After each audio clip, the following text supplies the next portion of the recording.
On a certainement un phénomène de renouveau, alors qui probablement dit peut-être pas si facile que ça à analyser à chaud, parce qu'on a déjà eu d'autres périodes de ce type. Il faut se souvenir par exemple de l'après 68. Au lendemain des événements de 68, du mouvement social, on a eu aussi l'émergence de nouveaux médias, à commencer par exemple par un quotidien comme Libération.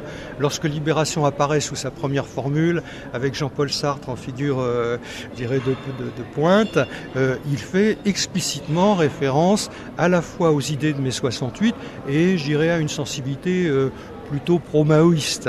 Et à la même époque, vous avez des journaux directement liés à des courants politiques. Vous avez l'Humanité Rouge, vous avez le Rouge Quotidien, etc.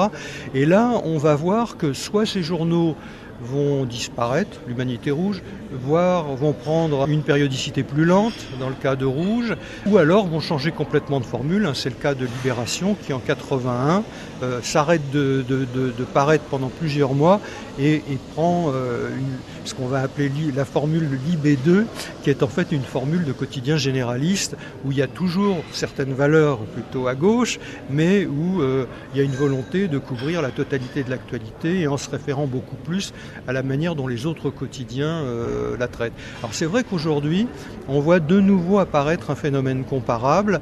Alors, est-ce que c'est lié à la période politique, le fait que visiblement le champ politique se recompose, probablement par exemple que le phénomène de la République en marche, les dernières élections, la manière dont l'opposition se redéfinit, avec d'un côté les insoumis, de l'autre côté la manière dont l'extrême droite se recompose, enfin, etc.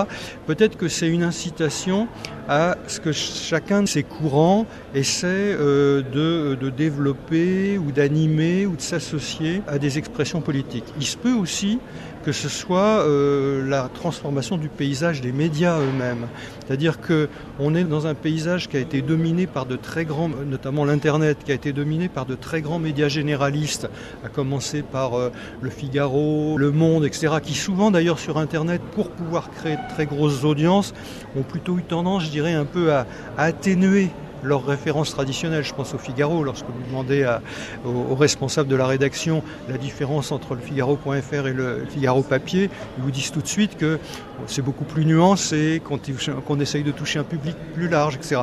Et donc par rapport à cette espèce de présentation qu'on a souvent tendance d'ailleurs à dénoncer, si on est à l'extrême gauche ou à l'extrême droite, on va dire que c'est les médias mainstream ou que c'est le parti politico-médiatique ou des choses comme ça, et bien par rapport à cela, on voit apparaître effectivement des médias qu'on pourrait qualifier de médias de niche et qui sont une volonté de fédérer, d'organiser autour d'eux des communautés autour soit effectivement d'idées politiques très explicites, soit de valeurs. Je pense par exemple à un média qui est le grand succès, je pense, de l'Internet au niveau de l'Internet par abonnement, c'est-à-dire Mediapart, qui a réussi à regrouper 150 000 abonnés, 140 000 abonnés, ce qui est quand même quelque chose de très significatif pour l'Internet. On peut dire que c'est à la fois un média d'investigation, mais on ne peut pas comprendre le succès de Mediapart uniquement par l'investigation. Il y a aussi tout un ensemble de valeurs qu'exprime d'ailleurs très bien Edoui Plenel lorsqu'il écrit sur l'information et sur la presse aujourd'hui, et auxquelles se réfère. Il suffit d'ailleurs d'aller à une réunion des personnes qui gravitent autour de Mediapart, je pense du public, pour voir qu'il y a une certaine familiarité, une certaine homogénéité, en tout cas à la fois sociologique et dans les sensibilités.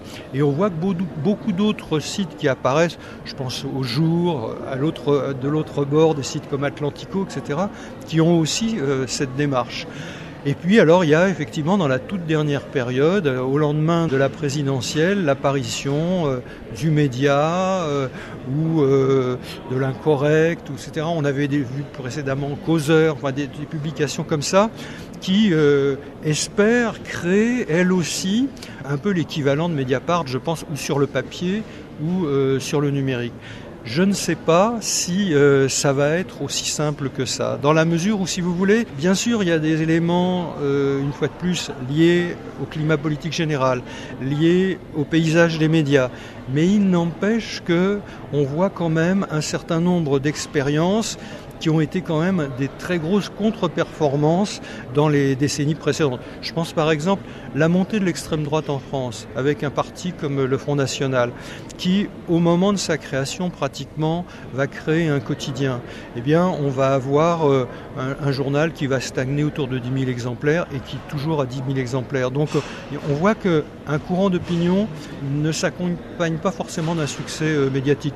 Dans la radio, vous avez le phénomène de radio courtoisie, qui est aussi un phénomène lié à la FM. On ne peut pas dire que ce soit une des radios dominantes. Et dans la presse quotidienne plus récente, et en matière, je dirais là, on se référerait aux idées libérales ou au libéralisme plutôt, eh bien l'opinion, qui était un quotidien qui imaginait se renouveler un peu d'ailleurs, aussi bien en termes de fond que de forme, le fait d'associer aussi bien le papier que le numérique, de faire venir quelques journalistes d'ailleurs, qui étaient plutôt des gens assez reconnus, chacun, l'un au Figaro, l'autre dans d'autres titres, etc.